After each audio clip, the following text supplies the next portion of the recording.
I'm afraid I have some bad news. As part of the 2022 update, Jaguar has significantly revised its F-Type range down to just 3 variants. And one of them is not the 2-litre turbo 4-cylinder, a car I liked very much. However, there's a consolation prize. All 3 versions are now V8, and this one is rear-wheel drive.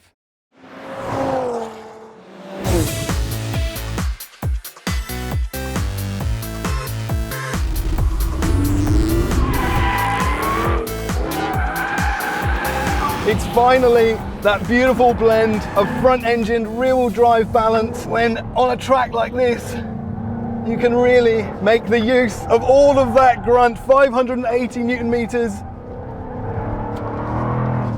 It is utterly sensational. You can feel this car's weight, it's about 1,700 kilos.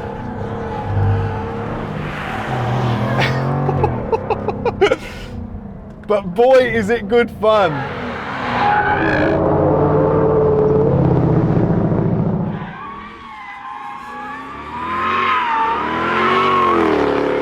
But there's a balance there. It's pretty hefty, but I feel I know where I am.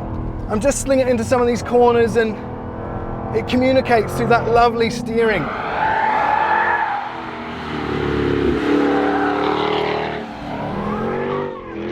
It's got wonderful poise.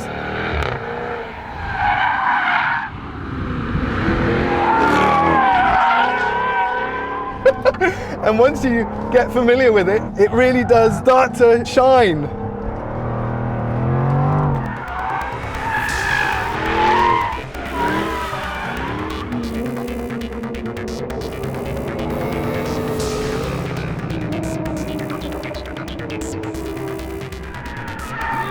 Some of these off-camber corners can catch you out, but there's plenty of grip there. It communicates with you, it talks you through.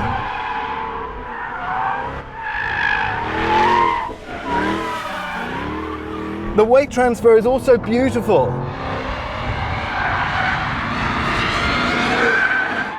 It will understeer if you're a bit cack-handed, as I have been, like that, but then it will come around and it will go into oversteer quite nicely.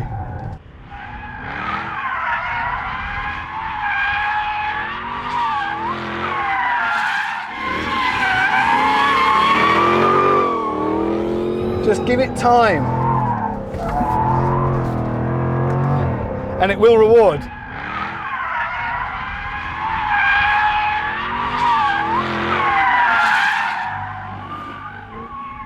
Now, this car previously, when you had a 4-cylinder option, seemed like the driver's option. It was a little bit more balanced, a bit more lighter weight in the front.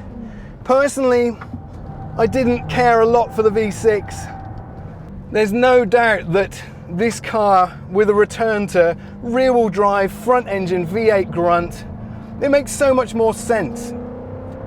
It's the perfect combination, and combined with those looks, this car has never been more lively or more enjoyable on the track. But the question is, how does that compromise its on-road manner, if at all?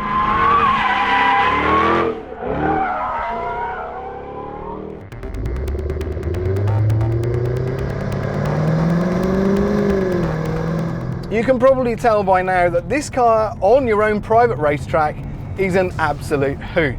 I'm so delighted that that rear-wheel drive front-engine combination is so accessible, and it's quite a friendly nature.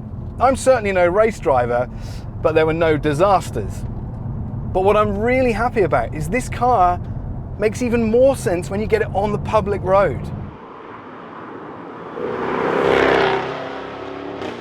That performance and grip and acceleration that you can find the limits of on the track are actually quite versatile on the road. So going through some of these twisty bits here, I can really lean onto that chassis, that beautiful 50-50 weight distribution.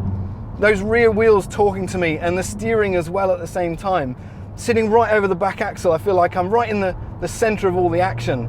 And the communication between car and driver is absolutely spot on. Exactly what people talk about when they say the classic rear drive front engine sports car mix. And that engine When you can really wring it out and stretch its legs, it is an absolute wonder.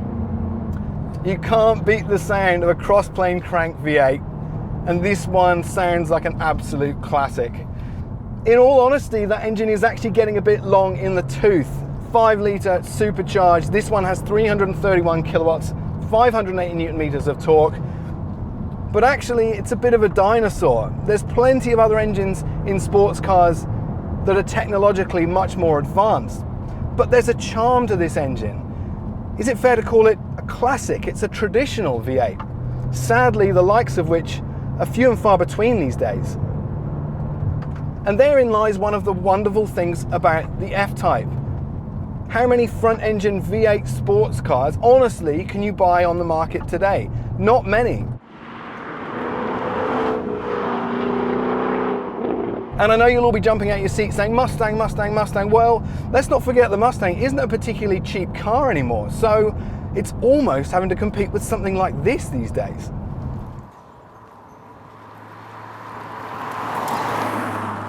And when you're not driving like a maniac, the F-Type actually settles into a lovely, serene GT nature.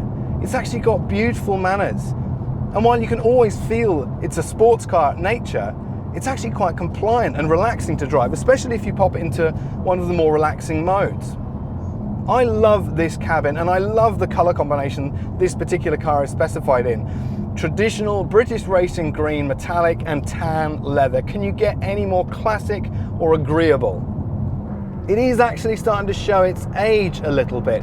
The design is still sharp and the layout is nice, but it's kind of like picking up one of your old CDs and realizing the graphic designer was definitely in the 90s when they did that.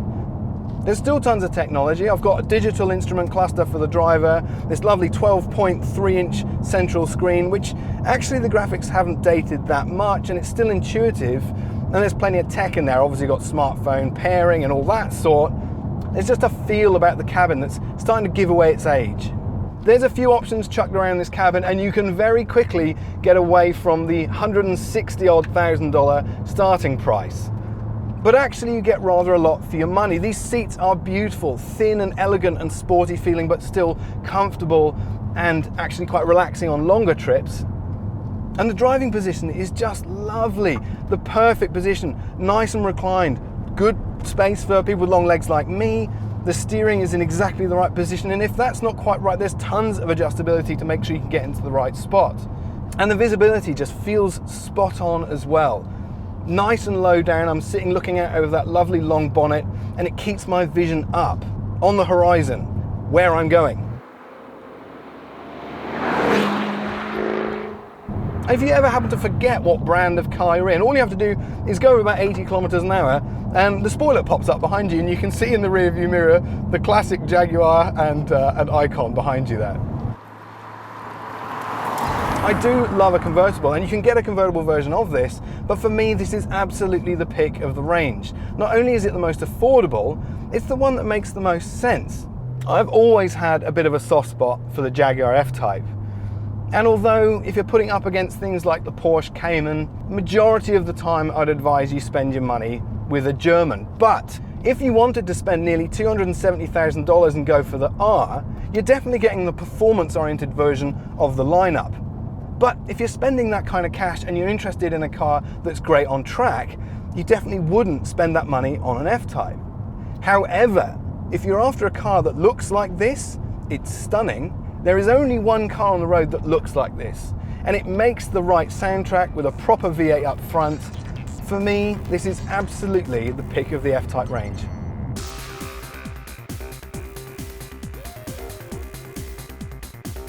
You can get